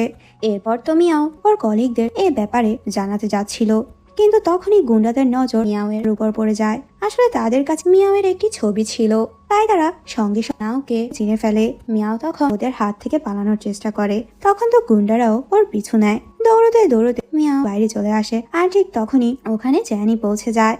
ও তো মিয়াওকে নিরাপদে গাড়িতে এনে বসায়। আর এরপর ওর সাথে গুন্ডাগুলোর ফাইট হয়। ফাইটের এক পর্যায়ে চ্যানি একজনকে ধরে জিজ্ঞেস করে, তোমরা ওর পিছনে কেন লেগেছো? তখন লোকটি বলে, আসলে লজিস্টিক কোম্পানির অডিট রিপোর্টের সমস্যা হয়েছে, আর সেই রিপোর্টটা নিয়ে যাওয়ার জন্যই আমরা এখানে এসেছি। যেটা শুনে তো চ্যানি আরো বেশি রেগে যায় আর ও লোকটিকে ভীষণ ভাবে মারতে থাকে। চ্যানির এরকম রূপ দেখে তো মিয়াও অনেক বেশি ভয় পেয়ে যায়। ও তখন ছুটে চ্যানিকে এসে জড়িয়ে ধরে আর ওকে শান্ত করার চেষ্টা করে। রাগের মাথায় যদি ও এভাবেই লোকটিকে মারে তাহলে তো লোকটি মারাই যাবে। এরপর আমরা ওদের দুজনকে পুলিশ স্টেশনে দেখি। দুজনকেই আলাদা আলাদা কোশ্চেন করা হচ্ছিল। মিয়াওকে অফিসার কাং বলে, তুমি এত টেনশন নিও না, চ্যানির কিছুই হবে না, কারণ আমরা সিসিটিভি ফুটেজ দেখে নিয়েছি, সব দোষ তো ওই গুন্ডাগুলোরই ছিল। এরপর অফিসার কাং ওকে জিজ্ঞেস করে, তুমি কি শুধু চ্যানির জন্য এখানে আবার ফিরে এসেছো? মিয়াও তো প্রশ্নের কোনো উত্তর দিতে পারে না। এরপর মিয়াও তো ম্যাংয়ের কথা জিজ্ঞেস করে। অফিসার কাং তো ম্যাংয়ের ছবি দেখে অনেক বেশি ইমোশনাল হয়ে যায় আর বলে, আগুনে পুড়ে ম্যাং মারা গিয়েছে। যেটা শুনে তো মিয়া অনেক বেশি অবাক হয়ে যায় আরো ভীষণ কষ্ট পায়। তখন কাং বলে, সে সব সময় চাইতো তোমরা দুজন যেন ভালো থাকো, সুখে থাকো। যেগুলো শুনে মিয়াওয়ের মনটা অনেক বেশি খারাপ হয়ে যায়। এরপর তো পুলিশ স্টেশন থেকে বের হয়ে ওরা বাড়ির উদ্দেশ্যে রওনা দেয়। পুরো পথ জুড়ে দুজনের মধ্যেই কোনো কথা হয় না। দুজনের মনে অনেক কথা ছিল, কিন্তু কেউই প্রকাশ করতে পারছিল না। তখন হঠাৎ করে চ্যানি বলে, তুমি তো অনেক ধরনের কোর্সই বেছে নিতে পারতে, তাহলে অডিট টিমে কেন জয়েন হলে? আচ্ছা আমি যদি তোমাকে বলি এই কাজটা তুমি ছেড়ে দাও, তাহলে কি তুমি ছেড়ে দেবে? তখন মিয়াও বলে, এত টেনশন করো না, আমি সবকিছু সামলে নিতে পারবো। এটা এত বড় কোনো সমস্যা নয় যে আমি সামলাতে পারবো না। চ্যানি তখন আবারও জিজ্ঞেস করে, তুমি অডিট কেন বেছে নিয়েছো? যেটা শুনে তো একটু রেগে যায় আর বলে, 6 বছর আগে তুমি আমার অনুমতি ছাড়াই আমার কলেজ আর সাবজেক্ট চুজ করেছিলে, আর এখন কি তুমি আমার চাকরিটাও ঠিক করতে চাও? তুমি আসলে কে যে আমার জীবনের এত বড় বড় ডিসিশন গুলো নেবে? তখন চ্যান বলে, আমি এগুলো করেছিলাম শুধুমাত্র তোমার নিরাপত্তার কথা ভেবে, কারণ তখন আমার জীবন ঝুঁকির মধ্যে ছিল। তখন উল্টো ওকেই কোশ্চেন করে, তুমি নিজেই তো মিস্টার ঝ্যাং এর মতো একজন বিপজ্জনক মানুষের সাথে কাজ করো, তো সেটা তো তোমার জীবনকে ঝুঁকির মধ্যেই ফেলে দিচ্ছ। তখন চ্যানি বলে, দুইটা সিচুয়েশনই সম্পূর্ণ আলাদা। মিয়াও বলে, আমরা দুজনই নিজেদের জীবনের ঝুঁকি নিচ্ছি, আর এই সত্যিটাই কেউই আমরা অস্বীকার করতে পারবো না। চ্যান তখন একটু ইমোশনাল হয়ে বলে, আমার তো নিজের জীবনের কোনো পরোয়া নেই, কিন্তু আমি চাই তুমি সেফ থাকো। তুমি যদি ভালো থাকো, নিরাপদে থাকো, তাহলে আমি নিজেও ভালো থাকবো, কারণ তোমার ভালো থাকাটাই আমার সবকিছু। চ্যানের কথাগুলো শুনে তো মিয়াও অনেকটাই ইমোশনাল হয়ে যায় আর বলে, তুমি আমার পড়াশোনার ডিসিশন নিয়েছিলে, আমাকে অন্য সিটিতে পাঠিয়ে দিয়েছিলে, আর সবকিছুর নাম দিচ্ছ আমার নিরাপত্তা। তুমি চেয়েছিলে আমার জীবনে ভালো হোক, আমি যাতে হ্যাপি থাকি, এগুলোই তো চেয়েছিলে, কিন্তু তুমি নিজে এখানে কি করছো? এখানে থেকে নিজের জীবনটাই তো নষ্ট করে দিলে। তুমি কি নিজেকে এতটাই ভ্যালুলেস মনে করো? তখন চ্যানি বলে, আমার জীবনটা তো অনেক আগেই নষ্ট হয়ে গিয়েছে, আমার জন্য আর কোনো সুন্দর ভবিষ্যৎ নেই। মিয়াও তো ওর সাথে অনেক রাগারাগি করতে থাকে। আচ্ছা যদি সত্যি হয় তাহলে একটা কাজ করে দেখাও, আমি তোমাকে চ্যালেঞ্জ করে বলছি, যদি এতই তোমার সাহস থাকে তাহলে এখনই আমাকে কিস করো। যেটা শুনে চ্যানি খুবই অবাক হয়ে যায়, ও তো কিছুই করতে পারে না। তখন মিয়াও বলে, তুমি একটা কাপুরুষ, তুমি কোনো কাজেরই না। এটা বলে ও তো ওখান থেকে চলে যেতে নেয়, কিন্তু তখনই হঠাৎ করেই চ্যানি ওকে ওর কাছে টেনে নেয় আর ওকে কিস করে, যেটাতে তো মিয়াও প্রচন্ড শকড হয়ে যায়। আর সিন এখানেই কাট হয়। পরে সিনে দেখি চ্যানি ওরা হাতের আঘাতটা পরীক্ষা করছিল। আর ঠিক তখনই অফিসার কাং ওকে জিজ্ঞেস করে, আচ্ছা তোমার হাতের ব্যথাটা কি একটু কমেছে? এরপর বলে, গত 3 মাস ধরে তুমি পুলিশ স্টেশনে হওয়া সাইকোলজিক্যাল কাউন্সিলিং সেশনগুলোতে অ্যাটেন্ড করনি। চ্যানি বলে, এখন আর আমি কাউন্সিলিংয়ে যাব না। অফিসার কাং তো চ্যানির দুর্বলতা খুব ভালোভাবেই জানতো। বলে, আচ্ছা ঠিক আছে, তাহলে আমি ডেকে আনছি, হয়তো সেই তোমাকে রাজি করাতে পারবে। শুনে তো চ্যানি সাথে সাথেই রাজি হয়ে যায়। আচ্ছা ঠিক আছে, আজকের রাতে আমি কাউন্সিলিংয়ে যাব।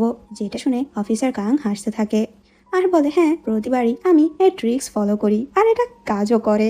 পরে সিনে চ্যানির একাডেমিতে আসে। ও সবার জন্য দুপুরের খাবারও নিয়ে এসেছিল। খাবার খাওয়ার সময় সবাই একসাথে গল্প করে। কিছুক্ষণ পর তো অফিসার কাংয়ের কাছে খুবই ইম্পর্ট্যান্ট একটা কল আসে। আর অফিসার কাংকে দ্রুতই ওখান থেকে চলে যেতে হয়। যাওয়ার আগে তাকে একটি স্ন্যাক্সের প্যাকেট দেয়, যেটা দেখে কাং একটু অবাক হয়। এটা তো অনেক পুরনো একটি ব্র্যান্ড, আমি তো ভেবেছিলাম এটা এখন আর মার্কেটে পাওয়াই যায় না। তুমি কোথা থেকে পেলে? পুরনো জিনিসের স্বাদ তো একটু অন্যরকম, সহজেই বদলানো যায় না। পরের সিনে দেখি চ্যানি তো পুলিশ স্টেশনে কাউন্সিলের জন্য আসে। ভেতরে যাওয়ার আগে অফিসার কাং তাকে একটি ক্যাপ আর মাস্ক পরিয়ে দেয় আর বলে, তুমি ভয় পেও না, সবকিছু ঠিক হয়ে যাবে। কাউন্সিল করার সময় চ্যানিকে ওর ঘুম আর মেন্টাল কন্ডিশনের কথা জিজ্ঞেস করে। ওকে বেশ কয়েকটি প্রশ্ন করা হয় আর সাইকিয়াট্রিস্ট বলে, এই কাউন্সিলিং তো তোমার নিরাপত্তার জন্য খুব ইম্পর্ট্যান্ট, কারণ পুলিশকে তথ্য দিয়ে সে নিজের জীবনে বড় ঝুঁকির মধ্যে ফেলেছিল। কাউন্সিলিং শুরু হতেই চ্যানের চোখের সামনে তার অতীতের কিছু ভয়ঙ্কর স্মৃতি ভেসে আসে। আরও একটা ভয়েস শুনতে পায়, চ্যানি তুমি এখন নিজের দেশে ফিরে এসেছো, তুমি তো এখন নিরাপদ, কিন্তু এখনো তুমি তোমার দুঃস্বপ্ন আর অতীতের স্মৃতির মধ্যে আটকে আছো। এবার সময় এসেছে সে স্মৃতিগুলোকে পেছনে ফেলে নতুন করে জীবন শুরু করার। আর এই কথাগুলোই চ্যানির মনে গেঁথে যায়। আর কাউন্সিলিং চলাকালীন সময় ওর মানসিক অবস্থাও আগের চেয়ে একটু বেটার হয়। এদিকে আমরা দেখি যে অফিসার কাংয়ের সাথে দেখা করতে আসে। কিছুক্ষণ পর তো চ্যানিরও কাউন্সিলিং সেশন শেষ হয়ে যায়। বাইরে এসে দেখতে পায় জিয়া তো ওর জন্যই অপেক্ষা করছিল। এরপর দুজন দুজনের হাত ধরে একসঙ্গে বাড়ির উদ্দেশ্যে রওনা দেয়। আজকে তো ওরা বাইকে করেই যাচ্ছিল। একসাথে বাইকিং রাইড খুবই এনজয় করতো। আর তখন অফিসার কাংয়ের কথা মনে পড়ে যায়, চ্যানি যখন ওর কাউন্সেলিং এ ছিল। ও তো অফিসার কাংকে চ্যানির ব্যাপারে জিজ্ঞেস করে। অফিসার বলে, আসলে আমি ওর ব্যাপারে কিছু বলতে চাই না, ও যদি নিজেই যায় তাহলে ওর প্রবলেমগুলো ওর সবকিছু ও নিজ থেকেই তোমাকে বলবে। এরপর তো ও চ্যানির ফ্রেন্ড ইয়াং এর সাথে দেখা করতে আসে। ওকে এ ব্যাপারে জিজ্ঞেস করে, কিন্তু ইয়াং ওকে কিছুই বলে না। ও বারবার রিকোয়েস্ট করতে থাকে, শেষ পর্যন্ত তো ও বলতে রাজি হয়। কিন্তু এখানে আমাদের দেখানো হয় না ইয়াং আসলে কে কি বলে। অন্যদিকে আমরা দেখি চ্যানি তো মিস্টার ঝ্যাং এর সাথে দেখা করে। মিস্টার ঝ্যাং ওকে কয়েকটি ছবি দেখায় আর বলে, ইদানিং আমার কোম্পানি অনেক সমস্যার মুখোমুখি হচ্ছে। অন্য শহর থেকে একটা অডিট টিম আমাদের কোম্পানির ইনভেস্টিগেশন করছে। আমি চাই এই বিষয়টা তুমি দেখো। চ্যানি বলে, আচ্ছা ঠিক আছে, এই বিষয়টা আমি সামলে নেব। রাতে চ্যানের ফ্রেন্ড ওকে জানায় কাছে এসেছিল। জিয়া তো তোমার পাস্ট সম্পর্কে জানতে চেয়েছিল। ওর বারবার জোরাজোরিতে আমি বাধ্য হয়ে সব কিছু বলে দিয়েছি। যেটা শুনে চ্যানি বলে, তুমি ঠিকই করেছো, একদিন না একদিন তো জিয়াকে আমার সব বলতেই হতো। আমি শুধু বুঝতে পারছিলাম না আমি কিভাবে শুরু করব। তারপর তো চ্যানি বাসায় ফিরে আসে। কে বলে, তোমার মনে যদি কোনো কোয়েশ্চেন থাকে তাহলে সরাসরি আমাকে জিজ্ঞেস করতে পারো, কিন্তু আমি চাই তুমি লজিস্টিক কোম্পানির ইনভেস্টিগেশন বন্ধ করে দাও। বলে, আমার কিছুই জানার দরকার নেই, আমি শুধু চাই তুমি যাতে আজ রাতটা শান্তিতে ঘুমোতে পারো। রাতে চ্যানি যখন ঘুমিয়ে পড়ে সে ওকে ব্ল্যাঙ্কেট দিয়ে যায় আর বলে, আমি কখনো জানতামই না তোমার জীবনে এত কষ্ট আর এত যন্ত্রণা লুকিয়েছিল। অন্যদিকে আমরা তুলির সেলুনের সিন দেখি। আজকে ওখানে একটা উইয়ার্ড লোক আসে। সে তো এসে সব কাস্টমারকে ভয় দেখিয়ে তাড়িয়ে দেয়। তখনই ওখানে তুলি এসে লোকটিকে রেগে বলে, এখনই তুমি এখান থেকে চলে যাও, তা না হলে কিন্তু আমি পুলিশে ডাকবো। আর এমন সময় একটি ছোট বাচ্চা এসে তুলিকে জড়িয়ে ধরে। অন্যদিকে আমরা যে একটা জায়গায় এসে চ্যানির জন্য ওয়েট করছিল, কিন্তু চ্যানি তখন জানায় ও আসতে পারবে না, ওর কিছু কাজ আছে। এরপর আমরা দেখি চ্যানি তুলির সেলুনে আসে আর ওই লোকটিকে ইচ্ছে মতো মারে। সাহস কি করে হয় তোমার এখানে আসার? আর ওখান থেকে ওকে বের করে দেয়। আর এরপর তো আবারও গাড়ি নিয়ে বের হয় যাওয়ার জন্য। অনেকক্ষণ পর তো চ্যানি পৌঁছে যায়। এখানে আসার পর সাথে একটি ছেলের পরিচয় করিয়ে দেয়। আসলে ও আমার ভাই। যেটা শুনে চ্যানি একটু বিরক্ত হয়ে যায় আর বলে, আমি কিন্তু ওর আপন ভাই না। এরপর চ্যানের সাথে ওর সিনিয়রের পরিচয় করিয়ে দেয় আর বলে, উনি কিন্তু আমার বস। যে করে, আচ্ছা আপনি এত দ্রুত এখানে কিভাবে পৌঁছলেন? তখন সিনিয়র বলে, আজ দুপুরের ফ্লাইটে এসেছি। এরপর হোটেলের ফ্রন্ট ডেস্ক থেকে জানতে পারলাম এখানে একটি বড় ইভেন্ট হচ্ছে, তাই তো দেখতে চলে আসলাম। এরপর সবাই মিলে তাকে হোটেলে পৌঁছে দেওয়ার কথা বলে। প্রথমে তো সিনিয়র রাজি হয় না, কিন্তু জ্যানি বলে হোটেল তো আমাদের পথেই পড়বে, আমি আপনাকে পৌঁছে দিতে পারি। যেটা শুনে সিনিয়র রাজি হয়ে যায়। এরপর তো ওনাকে হোটেলে পৌঁছে দেয়। বলে, একটা জরুরি টপিক নিয়ে আমি তোমার সাথে ডিসকাস করতে চাই, তুমি হোটেল রুমে আমার সাথে দেখা করো। তখন সেখানে যেতে নেয় ওনার সাথে দেখা করতে। জানি জিজ্ঞেস করে, তুমি এত রাতে হোটেলের রুমে ওনার সাথে দেখা করতে যাবে? কি এমন জরুরি টপিক নিয়ে কথা বলবে? বলে, আরে এটা আমার কাজেরই অংশ, কিছু গুরুত্বপূর্ণ টপিক থাকে যেগুলো নিয়ে আলোচনা করতে হয়। তারপর সে জ্যানিকে বলে, আচ্ছা তুমি বাড়ি চলে যাও, আমার জন্য অপেক্ষা করা লাগবে না। এই মিটিং কতক্ষণ পর্যন্ত চলবে সেটা তো আমি জানি না, কিন্তু জ্যানি কোনোভাবে বাড়িতে যাবে না। ও বাড়িতে না গিয়ে হোটেলের বাইরে জন্য ওয়েট করতে থাকে। অনেক সময় পার হয়ে যাওয়ার পরও ছিল না। এতে করে তো জ্যানি অনেক বেশি টেনশনে পড়ে যায়। আরও ওই রুমে পৌঁছে যায়, এক্সকিউজ দিয়ে বলে, আসলে আমি বাড়িতে তোমার জন্য স্যুপ বানিয়ে রেখেছি, কতক্ষণ ধরে ওয়েট করছিলাম, যদি এখনই না যাও তাহলে তো স্যুপটা ঠান্ডা হয়ে যাবে, বাকি কাজ তো কালও করা যাবে, এখন তো অনেক লেট হয়ে গিয়েছে। জ্যানির কথা শুনে তার সাথে বাসায় চলে আসে। পরদিন দেখি সিনিয়র সবার জন্য গিফট নিয়ে আসে। গিফট পেয়ে তো সবাই খুশি হয়। এরপর তো ম্যানেজারকে অফিসে ডেকে ফাইন্যান্স রিপোর্ট সম্পর্কে জানতে চায় আর বলে, তোমাদের রিপোর্ট তো এখনো ইনকমপ্লিট, ট্যাক্স আর ক্যাশ ফাইল নেই কেন? তখন উনি জানান, আসলে লজিস্টিক কোম্পানির অ্যাকাউন্ট্যান্ট বলেছে ট্যাক্স অফিসার আবারও রিভিউ করবে, তাই তারা ট্যাক্স আর ক্যাশ ফাইলগুলো নিজেদের সঙ্গে নিয়ে গিয়েছে। এরপর জ্যানি তোকে অফিস থেকে নিতে আসে, কিন্তু সেখানে গিয়ে ও দেখতে পায় ওর এক সিনিয়রের সাথে অফিস থেকে বের হচ্ছে, যেটা দেখে তো জ্যানি একটু জেলাস হয়ে যায়। এসে ওকে জানায়, আমি আজকে সিনিয়রের সাথে ডিনারে যাচ্ছি। এই কথা শুনে তো ও আরো বেশি জেলাস হয়ে যায় আর বলে, আমিও তোমাদের সাথে যাব, যেহেতু উনি তোমার বস, আমিও তো ভালোভাবে ট্রিট করতে চাই, আজকের ডিনারটা আমার পক্ষ থেকেই হবে। এরপর তো জ্যানি আর সিনিয়র একসাথে ডিনার করতে আসে। ডিনারের সময় জ্যানি জানতে পারে আর ওর সিনিয়র এক সময় একে অপরকে ডেট করতো, যেটা শোনার পর তো জ্যানি অনেক বেশি জেলাস হয়ে যায় আর ওর অনেক বেশি রাগও হচ্ছিল। ও তো নিজেকে স্বাভাবিক রাখার চেষ্টা করে, কিন্তু ও কোনোভাবেই নিজেকে কন্ট্রোল করতে পারছিল না। ও এই ব্যাপারটা কোনোভাবেই মানতে পারছে না। কোনো মতে ডিনার শেষ করে জ্যানি জিয়া বাসায় ফিরে আসে, কিন্তু পুরো রাস্তা জুড়ে জ্যানি জিয়াকে ইগনোর করতে থাকে। জিয়া বলে, আশ্চর্য, তুমি আমাকে ইগনোর কেন করছো? জ্যানি বলে, আমি কেন তোমাকে ইগনোর করবো? তখন পারে সিনিয়রের বিষয়টা জ্যানির কাছে খারাপ লেগেছে আর বলে, আচ্ছা তুমি কি আমার আর আমার সিনিয়রের সম্পর্কে কিছু জানতে চাও? জ্যানি তো নিজের রাগকে আর কন্ট্রোল করতে পারে না, রেগে বলে, আমি কিছুই জানতে চাই না, আমি জানি উনি তোমার এক্স। এরপর আমরা পরের দিনের সিন দেখি। ইয়াং আর ওর গার্লফ্রেন্ড আজকে নতুন অ্যাপার্টমেন্টে শিফট হয়েছে। ওদের কাছে সাহায্য করার জন্য জ্যানিও এসেছিল। আসলে ওরা তো খুব শীঘ্রই বিয়ে করতে চলেছে। আর ঠিক তখনই হঠাৎ করে ইয়াং এর গার্লফ্রেন্ডের বাবা মা ওখানে চলে আসে। তারা তো ইয়াং এর উপর প্রচন্ড রেগেছিল। এই বিয়েতে ওরা কোনো মতেই রাজি হচ্ছিল না। ইয়াং তো ভালো জব করতো না, আর যে জব করছে সেটাও তো স্থায়ী না। তুমি কোনোভাবেই আমার মেয়েকে সুখে রাখতে পারবে না। তখনই জ্যানি হঠাৎ করে ইয়াংকে বস বলে ডাকে আর বলে, বস এখন তো আপনার যেতে হবে, বিলিয়ার শপে তো অনেক ইম্পর্টেন্ট কাজ আছে, ওই কাজগুলো তো আপনার সামলাতে হবে। যেটা শুনে ইয়াং এর গার্লফ্রেন্ড সহ ওর বাবা মাও প্রচন্ড শকড হয়ে যায় আর ভাবতে থাকে ইয়াং আবার কিসের বস। তখন জ্যানি বলে, আসলে বিলিয়ার্ডের নতুন ওনার হলো আমাদের ইয়াং। আর তখন তো ইয়াং বুঝতে পারে ওর বিয়েটা বাঁচানোর জন্যই জ্যানি সবার সামনে এ অভিনয় করছে। আর তখন ও নিজেও জ্যানির অভিনয়ের সাথে সায় মিলায়। হ্যাঁ, এখন থেকে আমি এই ব্যবসা দেখাশোনা করছি, আপনারাও আমার সাথে চলুন, আমি পুরো বিলিয়ার্ড একাডেমিটা আপনাদেরকে ঘুরে দেখাবো। এরপর তো ওদেরকে ওখানে নিয়ে আসে আর পুরো বিলিয়ার্ড শপটা ওদেরকে ঘুরিয়ে দেখায়, যেটাতে তো ওনারা প্রচন্ড খুশি হয়ে যায়। আর অবশেষে ওদের দুজনের বিয়েতেও রাজি হয়ে যায়, যেটাতে তো ওরা প্রচন্ড খুশি হয়ে যায়। আর বাবা মা যখন ওখান থেকে চলে যায়, দুজন তো দুজনকে খুশিতে জড়িয়ে ধরে। আর এখানে আমরা জানতে পারি আসলেই তো জ্যানি এই বিলিয়ার্ড একাডেমিটা ইয়াং এর নামেই করে দিয়েছে। যেটা জানতে পেরে ইয়াং প্রচন্ড শকড হয়ে যায়। জ্যানি বলে, তুমি সবসময় একটা সিকিউর জব আর হ্যাপি লাইফ চেয়েছিলে, এখন থেকে এর সবকিছু তোমার। যেটা শুনে তো ও প্রচন্ড ইমোশনাল হয়ে যায়। জ্যানি বলে, আমি কখনোই তোকে নিজের ফ্রেন্ড হিসেবে দেখিনি, আমার ভাইয়ের মতোই দেখেছি। যেটা শুনে তো ইয়াং আরো বেশি ইমোশনাল হয়ে যায়। অন্যদিকে আমরা দেখি মিটিং এ ছিল আর ঠিক তখন ওখানে জ্যানি আসে আর জানায় লজিস্টিক কোম্পানির দায়িত্ব মিস্টার ঝ্যাং আমাকে দিয়েছে। এই মিটিং এ তখন জ্যানিও জয়েন হয়। মিটিং এ তো অডিট টিমের টিম লিডার ছিল, ও লজিস্টিক কোম্পানির সব ফর্সগুলো তুলে ধরছিল। তখন সবকিছুই জ্যানি রিজেক্ট করে দেয় আর বলে, এই সমস্যার সমাধান আমি নিজেই করব। সিনিয়র তখন আপাতত এখানেই এই মিটিং শেষ করে দেয় আর বলে কোম্পানির ভেতরের যে সমস্যাগুলো রয়েছে এগুলো সমাধান হয়ে গেলে আবারও নতুন করে মিটিং করা হবে। মিটিং শেষে তো চ্যানি অডিট টিমের সবার জন্য কফি নিয়ে আসে। এরপর ও বাইরে নিয়ে যায়। বাইরে এসে চ্যানি জিজ্ঞেস করে, আচ্ছা আজকে আমাকে কেমন লাগছে? ওকে দেখে হাসতে থাকে আর বলে, ঠিকঠাকই। এটা বলে ওর টাইটা ঠিক করে দেয় আর জিজ্ঞেস করে, তুমি আমাকে আগে কেন বলনি যে এখানে তুমি কাজ করবে? চ্যানি বলে, আমি তো তোমাকে সারপ্রাইজ দিতে এসেছিলাম। রাতে তো ওরা দুজন একসাথে খুব ভালো সময় কাটায়। দুজন একসাথে অনেক গল্প করে। কথা বলতে বলতে চ্যানির অনেক কাছেই চলে আসে, যেটাতে দুজনই অনেক বেশি নার্ভাস হয়ে যায়। চ্যানি এত বেশি নার্ভাস হয় যে ওর নাক দিয়ে ব্লিডিং শুরু হয়, যেটা দেখে তো একটু ভয় পেয়ে যায়। পরদিন থেকে ওরা দুজন একসাথে অফিসে যেত।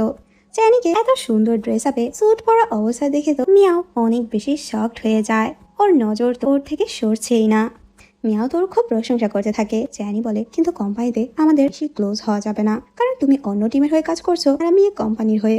অফিসের মধ্যে আমাদের প্রফেশনাল থাকতে হবে। তুমি অডিটের টিম লিডার, তো আমি তোমার ক্লায়েন্ট, আমরা ক্লোজ থাকতে পারবো না। এটা তো আমার জবের রুলস রেগুলেশন ভঙ্গ করে। মিয়াও বলে, আমার তো সিক্রেট রিলেশনশিপের জিনিসগুলো ভালোই লাগছে, আমি ভালোই এনজয় করছি। উইকেন্ডেও মিয়াও এর কাজ করতে হয় ওর সিনিয়রের সাথে। ও আজকেও কাজে এসেছে কিছু ডাটা কালেক্ট করতে। ওরা তখন সন্দেহজনক বেশ কিছু ইনফরমেশন পেয়ে যায়। বাইরে তো প্রচন্ড বৃষ্টি হচ্ছিল। চ্যানি মিয়াওকে নিতে আসে। চ্যানি আর মিয়াওকে একসাথে দেখে তো সিনিয়রের একদমই ভালো লাগে না। এরপর তো ওরা বৃষ্টির কারণে একটা টেম্পলের সামনে এসে দাঁড়ায়। তখন মিয়াও বলে, আমি যখন হাই স্কুলে পড়তাম এখানে এক ফেস্টিভ্যালে একটা ড্রাগনের মাথায় আমি টাচ করে উইশ করেছিলাম, যে উইশটা আমার পূরণ হয়েছিল। তখন ওর সিনিয়র জিজ্ঞেস করে, আচ্ছা তুমি কি উইশ করেছিলে? মিয়াও বলে, আমি উইশ করেছিলাম আমি যাতে একটা ভালো কলেজে অ্যাডমিশন নিতে পারি। তখন সিনিয়র বলে, যদি ট্রেডিশন এত পাওয়ারফুল হয় তাহলে আমিও আমার লাভ লাইফের জন্য উইশ করব। চ্যানি তখন বলে, হয়তো ম্যাচ মেকিং এ তোমার এই উইশ কাজে দেবে না, কারণ অলরেডি তো তোমার ব্রেকআপ হয়ে গিয়েছে। যেটা শুনে সিনিয়রের মনটা একটু খারাপ হয়ে যায়। অন্যদিকে আমরা দেখতে পাই কিছু ট্রাক তো একটা জায়গায় এসে থামে আর ওখানে আসার পর ওই ট্রাকগুলোর নেম প্লেট চেঞ্জ করে দেওয়া হয় যাতে করে ওদেরকে ট্র্যাক করা না হয়। তখন আমরা দেখতে পাই মিয়াও তো লুকিয়ে লুকিয়ে এখানে চলে আসে আর ওর ফোনে সবকিছু রেকর্ড করে রাখে। জানি ওকে এসে এখানে দেখে ফেলে আর ওকে বলে, তুমি ভিডিও ডিলিট করো। মিয়া বলে, আচ্ছা এখন তুমি কে? আমার বয়ফ্রেন্ড নাকি লজিস্টিক কোম্পানির রিপ্রেজেন্টেটর? কারণ আমি যখন অফিসে থাকো তখন তো তুমি অফিসের হয়ে কাজ করো, এখন তো তুমি অফিসের বাইরে। আর হ্যাঁ, যেহেতু এখন আমি কাজ করছি তো আমাদের উচিত নিজেদের ডিস্টেন্স বজায় রাখা। চ্যানি বলে, আজকে তো অফ ডে, আমি তোমার বয়ফ্রেন্ড হয়ে তোমাকে প্রোটেক্ট করার চেষ্টা করছি। তখন চ্যানি বলে, তুমি যে কাজটা করছো খুবই রিস্কি, তোমার উচিত এখান থেকে চলে যাওয়া। কিছুদিন তুমি তোমার কলিগদের সাথে থাকো, যদি ওরা তোমার সম্পর্কে জানতে পারে তাহলে ওরা তোমার ক্ষতি করার চেষ্টা করবে। মিয়াও তো চ্যানির সাথে একটু রাগারাগি করে, যদি তুমি আমার কাজের মধ্যে ইন্টারফেয়ার করো তাহলে আমি তোমার সাথে বাসায় যাব না। ও রেগে তখন নিজের গাড়ি নিয়ে ওখান থেকে চলে যায়। চ্যানি তো ওর জন্য টেনশন হচ্ছিল, যার কারণে ও নিজেও মিয়াওয়ের গাড়িটি ফলো করতে থাকে। মিয়াও তখন একটা গ্যাস স্টেশনে থামে। চ্যানিও ফলো করতে করতে ওখানে চলে আসে। মিয়াওয়ের সাথে এক স্টোরে ওর সিনিয়র শ্যাংয়ের দেখা হয়। চ্যানিও তখন ওই শপে ঢুকে পড়ে, কিন্তু তখনই শ্যাং ওকে দেখে ফেলে আর চ্যানিকে জিজ্ঞেস করে, তুমি এখানে? চ্যানি বলে, আমি তো কিছু কাজের জন্য এসেছিলাম, কিন্তু এখন আমি মিয়াওকে বাসায় নিতে এসেছি। তখন শ্যাং বলে, প্রবলেম নেই, আমি ওকে বাসায় পৌঁছে দিতাম। মিয়া বলে, হ্যাঁ আমি তোমার সাথে যাব। এরপর ওরা যখন ওখান থেকে চলে যেতে নেয়, চ্যানি তো শ্যাংকে থামায়, যদি তুমি আবারও মিয়াকে কোনো রিস্কি কাজে পাঠাও, এই কাজের জন্য যদি ওর কোনো ক্ষতি হয় তাহলে কিন্তু আমি কখনো তোমাকে ছাড়বো না, কারণ আমার জন্য মিয়ার সেফটি সবচেয়ে বেশি ইম্পর্ট্যান্ট। আমি চাই না ও কোনো বিপদে পড়ুক। পরের দিনে দেখি মিয়াও পুলিশ স্টেশনে আসে আর একটা রিপোর্ট জমা দেয়, কিছু ট্রাক যাদের নেম প্লেট চেঞ্জ করে এক জায়গা থেকে আরেক জায়গায় নেওয়া হচ্ছে। পুলিশ তখন ওই ট্রাকগুলোর নম্বর দেখে ট্রেস করে ফেলে। অন্যদিকে আমরা ওই ট্রাক ড্রাইভারদের দেখি যারা একটা লোকের সাথে দেখা করে। লোকে তখন সবার অ্যাটেন্ডেন্স নেয়, কিন্তু একটা লোক ওখানে ছিল না। উনি তখন ওই লোকের ব্যাপারে জিজ্ঞেস করলে ওরা জানায় আসলে ওকে তো পুলিশ অ্যারেস্ট করে ফেলেছে। সেটা শুনে তো উনি প্রচন্ড ভয় পেয়ে যায় আর বলে, আজকে সবগুলো কাজ ক্যান্সেল, কেউই কোনো ডেলিভারি দেবে না। নিশ্চয়ই আমরা কোনো বিপদের মধ্যে পড়েছি, যদি আর কোনো ভুল হয় তাহলে আমাদের এই সম্পূর্ণ বিজনেস সামনে চলে আসবে। অন্যদিকে আমরা দেখি এই ব্যাপারগুলো নিয়ে চ্যানি আর মিয়াওয়ের মধ্যে খুবই কথা কাটাকাটি হয়। চ্যানি বলে, আমি এই সমস্যাগুলো সামলে নেব, তুমি প্লিজ এর মধ্যে ইনভলভ হবে না। তখন মিয়াও বলে, না আমি আমার কাজ করব, তুমি কেন নিজের জীবন ঝুঁকিতে ফেলছো? চ্যানি বলে, যদি তুমি এখন এখান থেকে না যাও তাহলে অডিটের জবটি তোমার এখানেই শেষ হয়ে যাবে। যেটা শুনে মিয়াও রেগে ওখান থেকে চলে যায়। অন্যদিকে আমরা দেখি ওই ড্রাইভারকে তো পুলিশ ছেড়ে দেয়। ওই লোকটি ড্রাইভারের সাথে দেখা করতে আসে আর বলে, পুলিশ তোমাকে কি জিজ্ঞেস করেছে? তখন ড্রাইভার বলে, একটা লোক তো টাকা দিয়ে আমাকে ছাড়িয়ে এনেছিল। তখন ওখানে চ্যানি আসে আর বলে, অডিট টিম তো এর ইনভেস্টিগেট করছিল আর ওরাই এ ব্যাপারে জানতে পেরে গিয়েছে। এরপর তো চ্যানি লজিস্টিক কোম্পানির ম্যানেজারের সাথে দেখা করতে আসে। চ্যানি তখন ওদের সব কর্মকাণ্ডের রিপোর্ট গুলো দেখায়, যেটা দেখে ম্যানেজার প্রচন্ড ভয় পেয়ে যায়। এগুলো যদি সামনে চলে আসে তাহলে আমরা খুব বাজেভাবে ফেসে যাব। নিশ্চয়ই এর কোনো সমাধান তোমার কাছে আছে। জ্যানি বলে, আচ্ছা ঠিক আছে, আমি এই পেপারসগুলো কাউকে দেখাবো না, কিন্তু একটা শর্তে, তোমার রিজাইন করতে হবে। ম্যানেজার অনেক বেশি অবাক হয়ে যায়, আমি রিজাইন কেন করব? জ্যানি বলে, যদি তুমি তোমার রেপুটেশন আর ক্যারিয়ার বাঁচাতে চাও তাহলে রিজাইন করাটা তোমার জন্য খুবই ইম্পর্ট্যান্ট।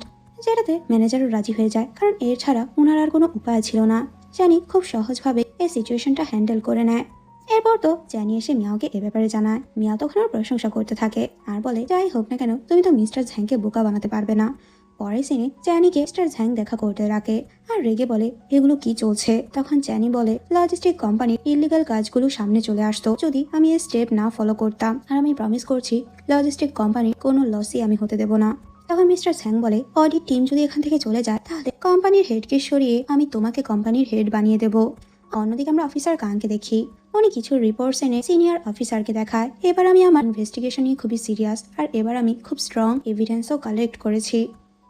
কিছুদিন পরের সিন দেখি, আজকে ইয়াং এর বিয়ের দিন ছিল। ও তো খুবই এক্সাইটেড, কিন্তু একটু নার্ভাসও ছিল। জানি তো এই বিয়ের সবকিছু সামলাচ্ছে। বিয়ের বেশ কিছুই ট্রেডিশন ছিল। সবকিছু কমপ্লিট করার পর অবশেষে ওদের বিয়ের অনুষ্ঠান শুরু হয়। এরপর তো ওদের বিয়েও হয়। ওদের দুজনকে একসাথে এত খুশি দেখে সবাই ওদের জন্য অনেক খুশি হয়। এরপর ব্রাইড যখন পেছনে ফ্লাওয়ার বুকেটি ছুঁড়ে মারে, ওই বুকেটি তো মিয়াওয়ের হাতে এসে পড়ে, যেটাতে মিয়াও খুব খুশি হয়ে যায়। আর মিয়াওকে এত খুশি দেখে আমাদের চ্যানিও খুশি হয়ে যায়। পরের সিনে আমরা দেখি ওরা সব কলিগরা মিলে একটা আইল্যান্ডে আসে 2 দিনের ছুটি কাটানোর জন্য। এরপর ওরা ওই আইল্যান্ডে পৌঁছে যায়। মিয়াওয়ের কলিগ শিয়াওকে বলে, আমি তো তোমার জন্য সুইম স্যুট কিনেছি, তোমাকে পরলে অনেক সুন্দর লাগবে। মিয়াও বলে, না, এটা তো খুবই রিভিলিং, আমি পড়তে পারবো না। মেয়েরা তো মিয়াওকে বলে, আরে পড়ো না, এমন কেন করছো? তোমাকে এইভাবে দেখলে তো শ্যাং পুরো পাগল হয়ে যাবে।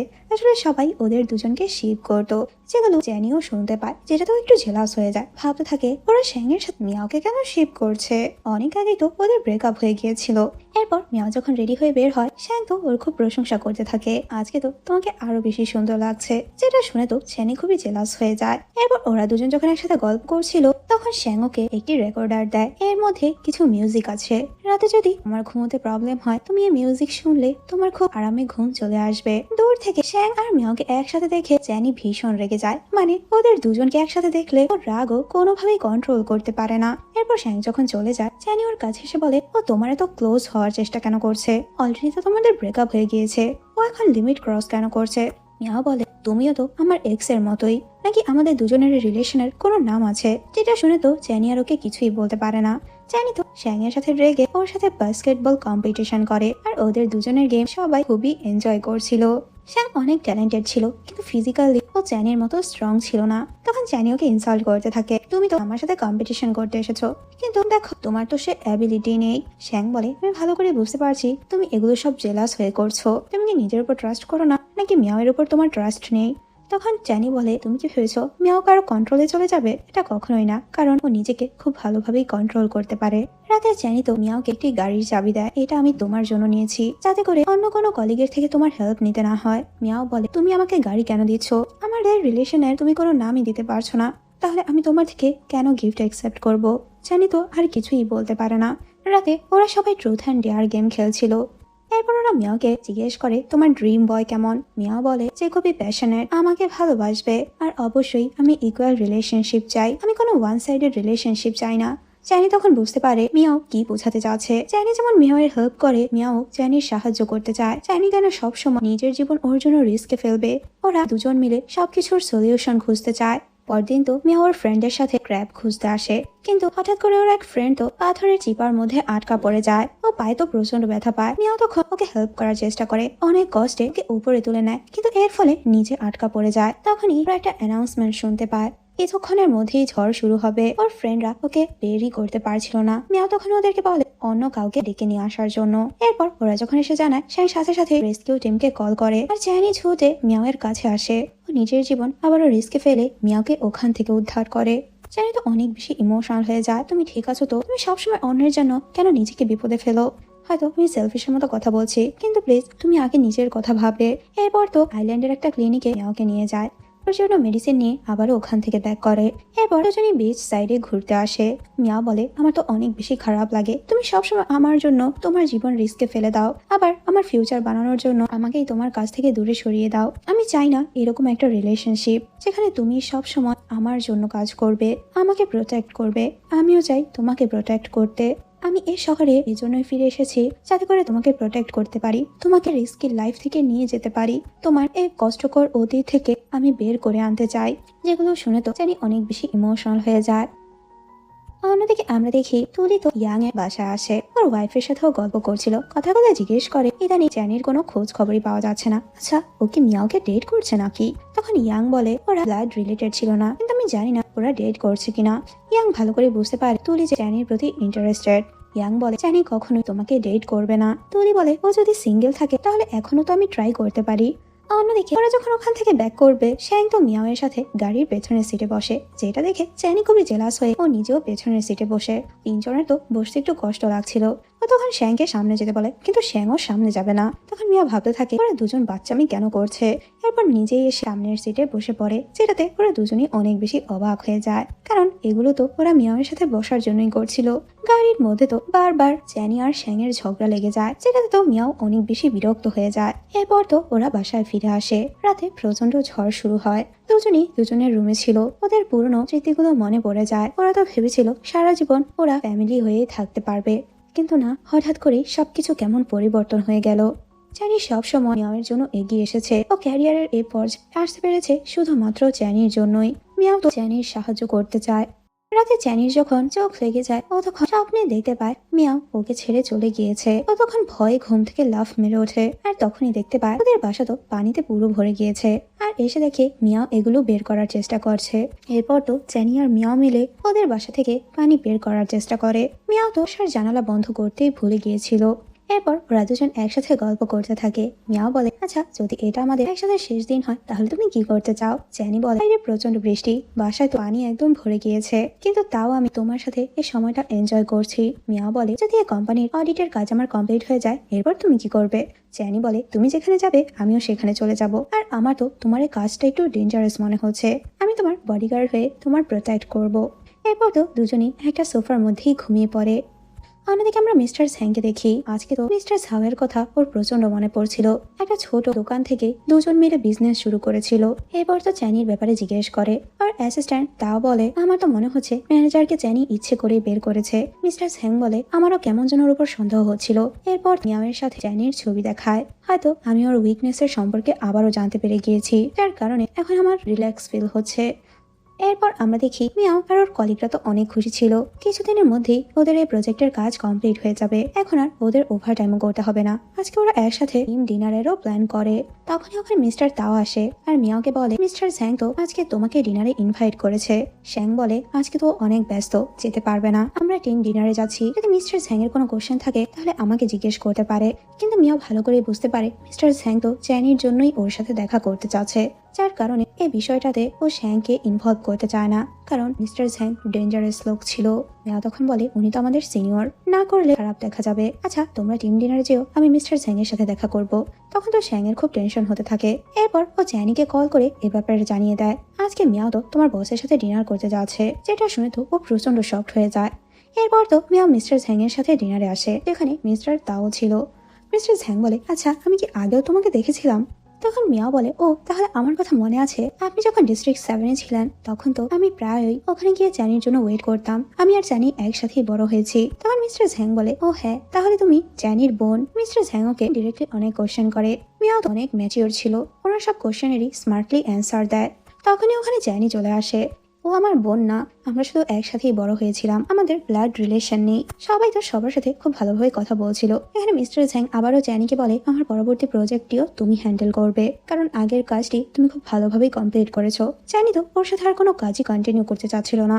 এরপর ওরা যখন বাসায় ফিরতে নেয়, চ্যানি একটু রেগে বলে, তুমি ওর সামনে কেন অ্যাকসেপ্ট করলে, আমরা দুজন দুজনকে চিনি। তখন মিয়াও বলে, তুমি কি বোকা, তুমি কি ভেবেছো মিস্টার ঝ্যাং জানে না আমি কে? উনি আমাকে টিমের লিডার এই জন্য শুধু ইনভাইট করেছিল, উনি সবই জানে তোমার আমার ব্যাপারে, আর পরবর্তী প্রজেক্টের জন্য রাজি করাতে আমাকে ইউজ করছে, কারণ তোমার দুর্বলতা তো উনি জেনে গেল। ও পরদিন মিয়াও যখন অফিস থেকে ফিরে আসে, বাসায় এসে দেখে চ্যানি তো ওর ব্যাগ গোছাচ্ছে। ও একটু অবাক হয়ে জিজ্ঞেস করে, তুমি আবার কোথায় যাচ্ছ? চ্যানি বলে, বিজনেস ট্রিপে যেতে হবে। মিয়াও বলে, তুমি মিথ্যে বলছো, 6 বছর আগে তুমি যেখানে গিয়েছিলে তুমি সেখানেই যাচ্ছ। যেটা শুনে চ্যানি প্রচন্ড শকড হয়ে যায়। ও একটু অবাক হয়ে বলে, এগুলো তুমি কিভাবে জানলে? মিস্টার ঝ্যাং বলেছে। মিয়াও বলে, কে আমাকে বলেছে না বলেছে সেটা জেনে তুমি কি করবে? আমি শুধু এটাই বলতে চাই, এবার তুমি ওখানে যাবে না। এরপর তো চ্যানির বেডেই শুয়ে পড়ে। আজকে আমি এখানেই ঘুমবো। 6 বছর আগে তুমি আমাকে প্রমিস করেছিলে তুমি ফিরে আসবে, কিন্তু তুমি আসোনি। এবার যদি তুমি আমাকে ছেড়ে যাও তাহলে তুমি অনেক গিল্টি ফিল করবে। চ্যানি বলে, তখন সিচুয়েশন অন্যরকম ছিল, এখন অন্যরকম। 6 বছরে অনেক কিছু চেঞ্জ হয়ে গিয়েছে। মিয়াও বলে, আমি তোমার কোনো কথাই শুনতে চাই না, আমি চাই তুমি ওখানে না যাও। কিন্তু ভোরবেলায় দেখি চ্যানি ওর জিনিসপত্র নিয়ে ওখান থেকে চলে যায়। মিয়াও তো ঘুমোয়নি, ও তখন জানলা দিয়ে দেখতে পায় চ্যানি চলে যাচ্ছে। এরপর তো চ্যানি বোটের কাছে আসে। এখান থেকে ও কিছু প্রোডাক্ট নিয়ে বোটে করে ডেলিভারি করতে যাবে। কিন্তু তখনই সেও জানতে পারে মিস্টার ঝ্যাং আজকে এখানে শুধুমাত্র ওকে ট্রায়ালের জন্য ডেকেছে, কোনো প্রোডাক্টসই ছিল না। চ্যানি ঠিক সময় পৌঁছে গিয়েছিল, তার মানে মিস্টার ঝ্যাং ওর যে পরীক্ষা নিতে চেয়েছে সেটাতে ও পাশ হয়ে গিয়েছে। তখনই ওখানে পুলিশ চলে আসে, অফিসার কাংও আসে। আসলে মিয়াওই পুলিশে ইনফর্ম করেছিল এই সাইডে কিছু গ্যাংস্টারদের মধ্যে ফাইট হচ্ছে। অফিসার কাং এখানে চ্যানিকে দেখে বুঝতে পারে মিয়াও কেন পুলিশে ইনফর্ম করেছিল। আর চ্যানি তো অফিসার কাংকে এখানে দেখে প্রচন্ড শকড হয়ে যায়। এরপর তো ওদের সবাইকে পুলিশ ওখান থেকে নিয়ে যায়। আজকে তো মিস্টার ঝ্যাং এখানে কোনো প্রোডাক্টই পাঠায়নি, যার কারণ ওরা ওখানে কিছুই পায় না। এরপর অফিসার কাং চ্যানিকে ওনার সাথে করে নিয়ে যায় ওর বাসায় ড্রপ করে দেওয়ার জন্য। আর বলে, এই কমপ্লেন্ট তো মিয়াও করেছিল, ও খুব স্মার্ট, আসলে ও তোমার জন্য অনেক বেশি টেনশন করে, ও তোমার খুব কেয়ার করে। চ্যানি বলে, ও কিসের কেয়ার করছে? গ্যাংস্টারের ফাইট বলে আমাকে জেলে পাঠাতে চেয়েছে। যেটা শুনে অফিসার কাং হাসতে থাকে। এরপর ও যখন বাসা আসে তখন দেখতে পায় বাসাতে ও মিয়াও ছিল না। এরপর ও মিয়াওয়ের রুম চেক করতে আসে, কিন্তু তখনই সে দেখতে পায় মিয়াওয়ের কোনো জিনিসপত্রই নেই, যেটাতে ও প্রচন্ড শকড হয়ে যায়। ও পুরো বাসায় মিয়াওকে খুঁজে, কিন্তু কোথাও ও মিয়াওকে দেখতে পায় না। মিয়াও তো ওকে ছেড়ে চলে গিয়েছে। আজকের পার্টি এখানেই শেষ করছি। পরের পার্টি দেখতে চাইলে অবশ্যই আমার চ্যানেলের সাথে কানেক্ট থেকো। সবাই ভালো থেকো, বাই।